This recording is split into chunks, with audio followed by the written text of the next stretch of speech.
आप सब? Hope so आप सब बढ़िया होंगे। तो बच्चों आज हम स्टार्ट करेंगे स्टैटिस्टिक्स का फर्स्ट चैप्टर, जो कि कम्प्लीटली थ्योरेटिकल है। इसमें कोई भी न्यूमेरिकल नहीं है। ये आपके लिए बिल्कुल न्यू कॉन्सेप्ट है। इनिशियली आपने ऐसा कुछ भी नहीं स्टडी किया प्रीवियस क्लासेस में। तो बच्चों हमारे चैप्टर का नेम है स्टैटिस्टिक्स। यहाँ हम इसका मीनिंग, नेचर, स्कोप स्टडी करेंगे। इसके लिए फर्स्ट ऑफ ऑल आपको कुछ बेसिक टर्म्स पता होनी चाहिए। जब हम ये चैप्टर स्टडी कर रहे हैं तो कुछ जनरल टर्म्स जो यहाँ यूज होंगी मैं वन बाय वन आपको एक्सप्लेन करूंगी, जिसमें फर्स्ट टर्म आप जो है समझोगे, दैट इज इकोनॉमी। इकोनॉमी क्या होता है बच्चों? इकोनॉमी एक ऐसी जगह होती है जहाँ पर अलग अलग लोग, ठीक है, डिफरेंट कैटेगरीज के लोग, लाइक 3 सेक्टर्स हैं हमारी इकोनॉमी में, primary, secondary, tertiary. Different sectors में लोग एंगेज है and for their earning, livelihood के लिए वो डिफरेंट एक्टिविटीज कर रहे हैं। इकोनॉमी में क्या है, सबके पास जो हम ये ज्यूम करते हैं इनकम लिमिटेड है, रिसोर्सेज लिमिटेड है, बट वांट्स आर अनलिमिटेड। तो हम अपनी अनलिमिटेड वांट्स को लिमिटेड इनकम से कैसे सेटिस्फाई करते हैं? इकोनॉमिक्स में क्या होता है, आप क्या स्टडी करते हैं? ह्यूमन बिहेवियर को, कि डिफरेंट पीपल जो है वो अपनी वांट्स को सेटिस्फाई करने के लिए डिफरेंट एक्टिविटीज करते हैं। Economic activities, non economic activities मैं एक्सप्लेन करूंगी बच्चों आपको वो क्या होता है। इकोनॉमिक में क्या होता है, इकोनॉमी एक ऐसी जगह है जहाँ अलग अलग लोग अपनी लाइवलीहुड के लिए, अपनी अर्निंग के लिए डिफरेंट सोर्सेज में, डिफरेंट वर्क में एंगेज होते हैं। वो एग्रीकल्चर भी हो सकता है, वो फैक्ट्रीज भी हो सकती हैं, वो बैंकिंग सेक्टर भी हो सकता है, टेली कम्युनिकेशन, कोई भी सेक्टर हो सकता है।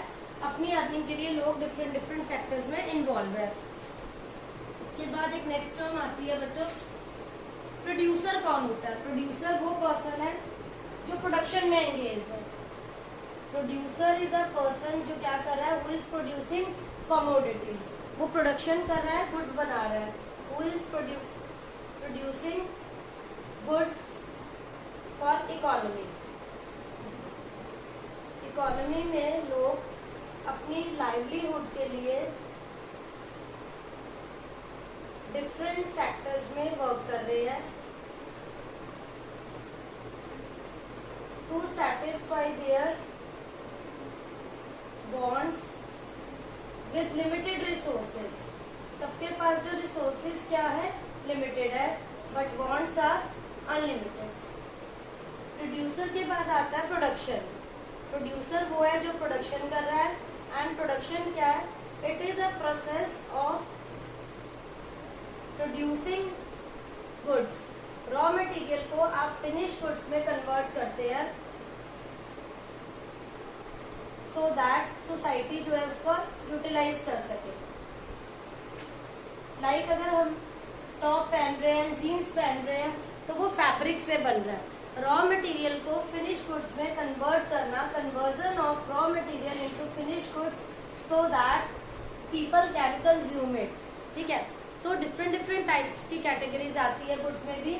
सेमी फिनिश गुड्स होते हैं, फिनिश गुड्स होते हैं, डायरेक्टली कंज्यूमेबल गुड्स होते हैं। अब यहाँ पर प्रोडक्शन जो है ये प्रोसेस है जिसमें आप रॉ मटेरियल को फिनिश गुड्स में कन्वर्ट करते हो। Then one another term is consumption. अब कंजप्शन क्या है बच्चों? Consumption is a process of utilising goods. Consumption में लोग क्या करते हैं, जो हाउस होल्ड सेक्टर के, गवर्नमेंट सेक्टर के या प्रोडक्शन सेक्टर के लोग हैं, जो भी कमोडिटी बना रहे हैं, इसे हम क्या करते हैं, consume. It is a process of consuming, utilising. उन गुड्स को हम कंज्यूम करते हैं, यूटिलाइज करते हैं in an economy. And who are consumers? Consumers are the people. Consumers are the people. So yeah, consumers are those people who directly or indirectly satisfy their want.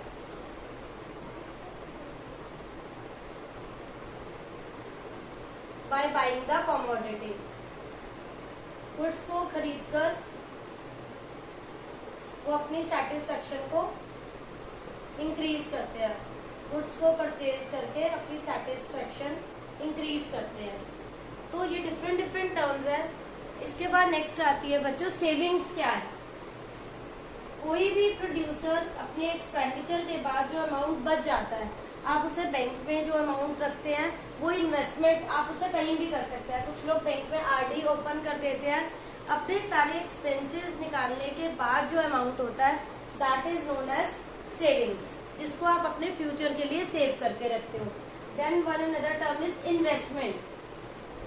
Investment आपने सुना होगा बच्चों, जो भी आपकी एक्स्ट्रा इनकम जनरेट होती है आप उसे प्रॉपर्टी में भी इन्वेस्ट कर सकते हो, आप बैंक में भी इन्वेस्टमेंट कर सकते हैं, शेयर मार्केट में भी इन्वेस्टमेंट कर सकते हो, गोल्ड बॉन्ड्स में भी, जहां पर भी हमें लगता है कि हमारा अमाउंट इंक्रीज होने के चांसेस हैं, हम वहां पर कहीं पर भी इन्वेस्टमेंट कर सकते हैं। ये डिफरेंट डिफरेंट टर्म्स हैं जो आपको बच्चों पहले पता होनी चाहिए। ये बेसिक है।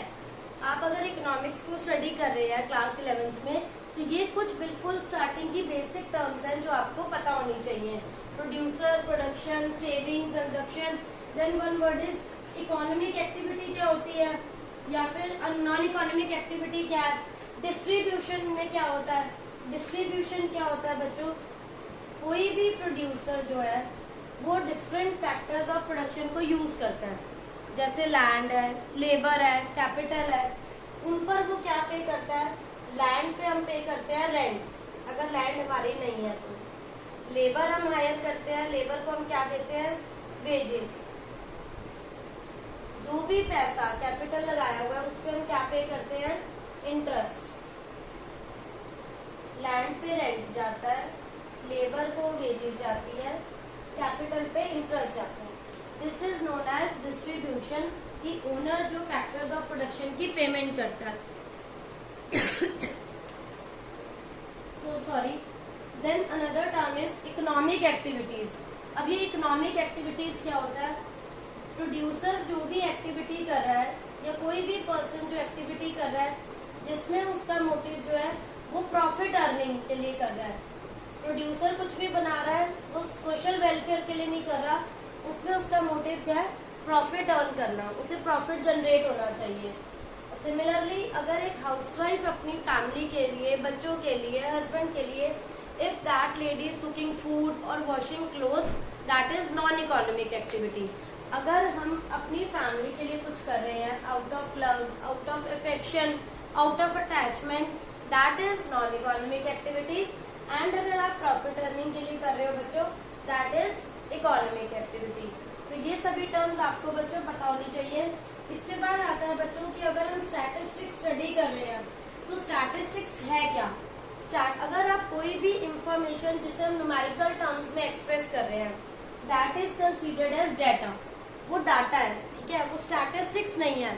अनटिल अनलेस आप उस इंफॉर्मेशन को दूसरे से कंपेयर नहीं करते, उससे आप कोई रिसर्च नहीं कर रहे हो, वो स्टैटिस्टिक्स नहीं कहलाएगी। स्टैटिस्टिक्स बनने के लिए उसका कंपैरिजन पॉसिबल होना चाहिए, उस पर रिसर्च हो सकती है। तो इन सब टर्म्स को बच्चों इधर आप इसकी पिक क्लिक कर लो, इसका स्क्रीनशॉट ले लो, आप नोट डाउन कर सकते हैं। इसके बाद मैं आपको नेक्स्ट टॉपिक करा रही हूँ बच्चों, स्टैटिस्टिक्स। इस स्टैटिस्टिक्स का सिंगुलर प्लूरल में क्या मीनिंग है, क्योंकि स्टैटिस्टिक्स की कोई सिंगल डेफिनेशन नहीं है, उसे दो टर्म्स में डिवाइड करा है, प्लूरल एंड सिंगुलर में। तो ये सब टर्म्स आपको क्लियर हो गई होंगी बच्चों।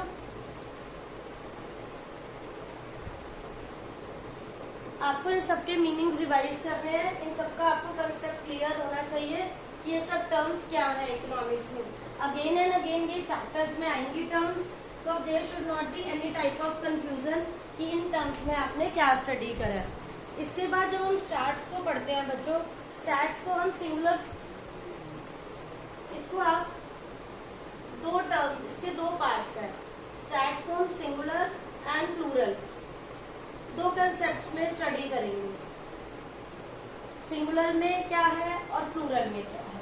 तो प्लूरल में क्या आता है कि अगर हम कोई भी इंफॉर्मेशन कलेक्ट कर रहे हैं, फॉर एग्जाम्पल राम की मंथली जो पॉकेट अलाउंस उसे मिलता है वो 1000 है। राम का मंथली पॉकेट अलाउंस 1000 है।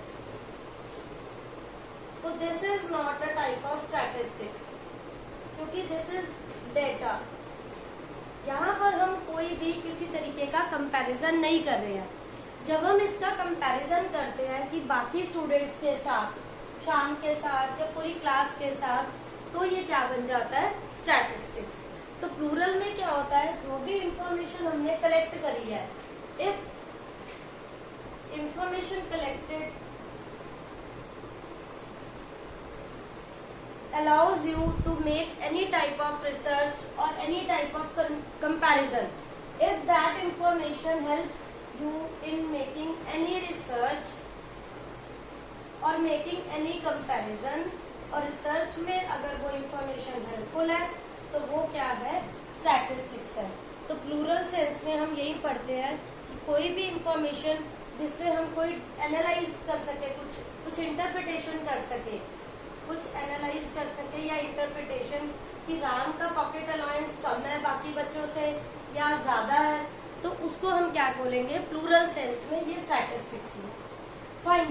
तो इसमें इसके डिफरेंट फीचर्स आते हैं स्टैटिस्टिक्स के, वो फीचर्स मैं आपको वन बाय वन बताऊंगी कि स्टैटिस्टिक्स के फीचर्स क्या है। फर्स्ट आता है इसमें aggregate of facts. Aggregate of facts. Aggregate means total. Facts means information. Total of information. Because any singular numerical value doesn't make statistics. कोई भी सिंगुलर टर्म है, कोई भी अमाउंट है, किसी स्टूडेंट की हाइट है या वेट है, इट डजंट कॉन्स्टिट्यूट स्टैटिस्टिक्स नहीं है बिल्कुल भी।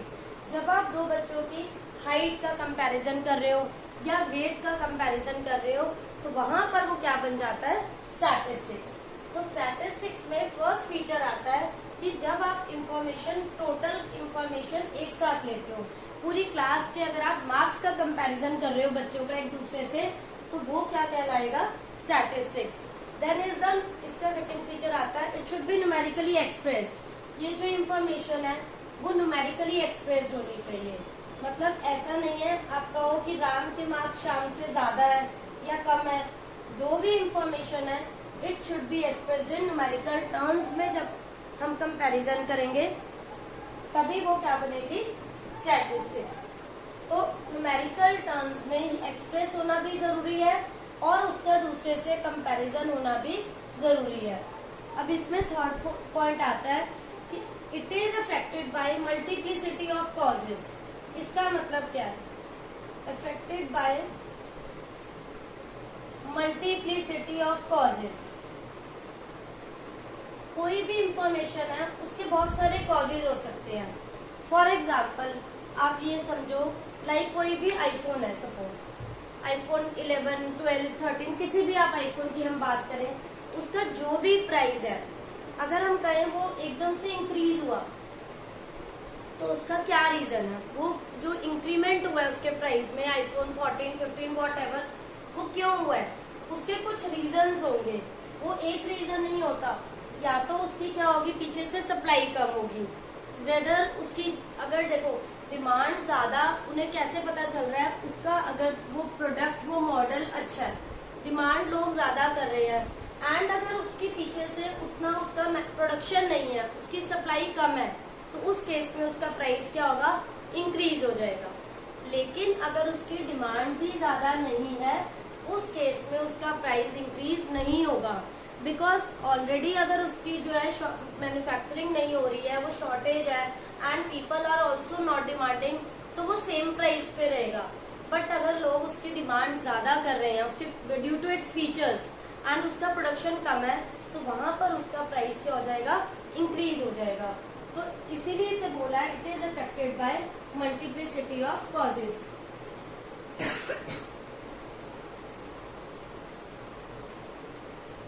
स्टैटिस्टिक्स के जो फीचर्स आते हैं, कोई भी जो इंफॉर्मेशन है न्यूमेरिकल, वो बहुत सारे कॉजेज से इफेक्ट होती है।